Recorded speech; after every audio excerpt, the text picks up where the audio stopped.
A pergunta é a seguinte: pastor, se a salvação é pela graça, conforme a Bíblia diz, pela graça mediante a fé em Jesus Cristo, o que Jesus quis dizer quando disse que no dia do juízo final Ele lançará no inferno aqueles que não forem visitar os enfermos, os presos, e não serviram aos necessitados? Isso não seria salvação pelas obras? Bom, a sua pergunta é muito importante. Importante porque você destacou com certeza e com exatidão que a salvação é pela graça mediante a fé em Jesus Cristo. Nós não somos salvos por aquilo que nós fazemos para Deus. Nós somos salvos por aquilo que Cristo fez por nós na cruz do Calvário. A salvação não é uma medalha de honra ou mérito. A salvação é uma oferta da graça de Deus. Eu não sou salvo por quem eu sou, por aquilo que eu faço. Eu sou salvo porque Deus me amou, apesar de eu ser fraco, ímpio, pecador e inimigo. O amor de Deus por nós está nele mesmo a causa e não em nós.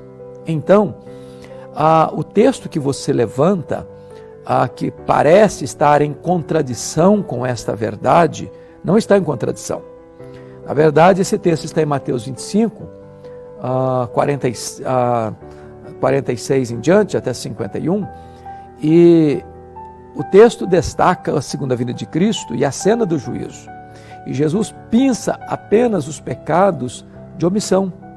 Estive com fome, não me deste comer, com sede, não me deste beber, nu e não me vestiste, preso, não fostes ver-me, doente, não me visitaste, forasteiro e não me abrigaste.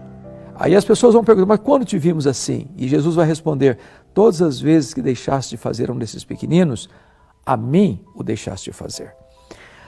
As obras que estão descritas aí não são a causa da salvação. As obras são a evidência da salvação.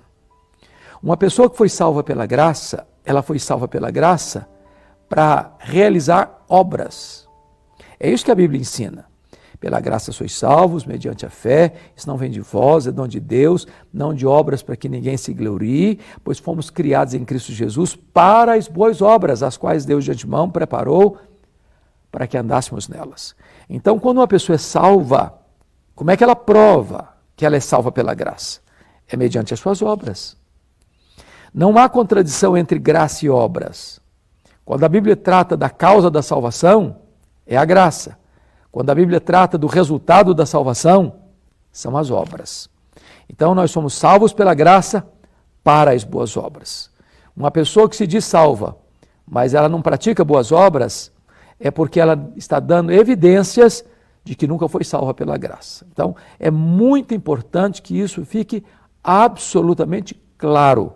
Do ponto de vista da cena do juízo final, está escrito em Apocalipse capítulo 20, 11 até o versículo 15, que os livros serão abertos. E nós seremos julgados segundo o que estiver escrito nesses livros. E claro que pelas obras, o que está escrito nos livros, as nossas palavras, as nossas ações, as nossas omissões, os nossos pensamentos, ninguém pode ser salvo. Por isso, um outro livro será aberto, o livro da vida do Cordeiro. Se alguém não foi encontrado com o nome no livro da vida do Cordeiro, esse será lançado no lago de fogo. Agora, se alguém foi encontrado com o nome no livro da vida do Cordeiro, esse vai entrar na bem-aventurança eterna. Como é que alguém tem o nome no livro da vida? Não é pelas obras que praticou, mas é por ter recebido Jesus Cristo como seu Salvador pessoal, como Senhor da sua vida. É nesse momento, então, que nós nos firmamos que a salvação é pela graça, mas é para as boas obras. Vamos a uma segunda pergunta que nos foi enviada ao programa. Então vamos lá. A pergunta é a seguinte: pastor, o que Paulo quis dizer quando disse que a letra mata? Bom, primeiro vamos dizer o que Paulo não quis dizer com isso. Paulo não está dizendo que se você ler a Bíblia, a letra, a escritura, a palavra de Deus, só o que está escrito ali vai matar você. Aliás, você precisa ir para a letra da Escritura, ir para a palavra de Deus, se alimentar da palavra de Deus, meditar na palavra de Deus, comer a palavra de Deus, viver a palavra de Deus, pregar a palavra de Deus. Então, essa letra aí não significa o conteúdo da Escritura. Não, o conteúdo da Escritura é uma bênção. Isso é alimento para você, é leite para o infante, é carne para o adulto, é mais precioso do que ouro e mais doce do que o mel. Agora, Paulo está mencionando aí a questão desse legalismo que os fariseus, que os escribas estavam criando com a tradição dos anciãos, com os costumes que eles agregavam à palavra de Deus, com os adendos, os puxadinhos que eles iam fazendo à palavra de Deus. E eles eram mais zelosos dessas tradições do que da palavra de Deus. Então, eles usavam essas tradições deles, essas regras e mais regras, preceitos e mais preceitos, e na medida em que as pessoas iam seguindo todos esses rituais e preceitos do legalismo religioso deles, em vez de colher vida, eles encontravam a própria morte. A letra mata nesse sentido, mas o Espírito vivifica. A palavra de Deus é Espírito e vida. A palavra de Deus é viva.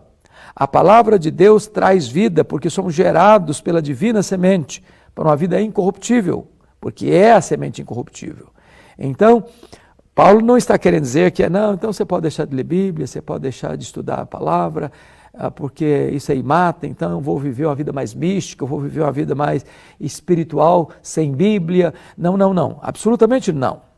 Você não consegue ter uma vida espiritual sólida, madura, frutífera, sem estudar, sem meditar, sem praticar, sem pregar a palavra de Deus. Então, tenha bastante cuidado para não chegar a conclusões equivocadas acerca daquilo que Paulo está tratando nesse texto.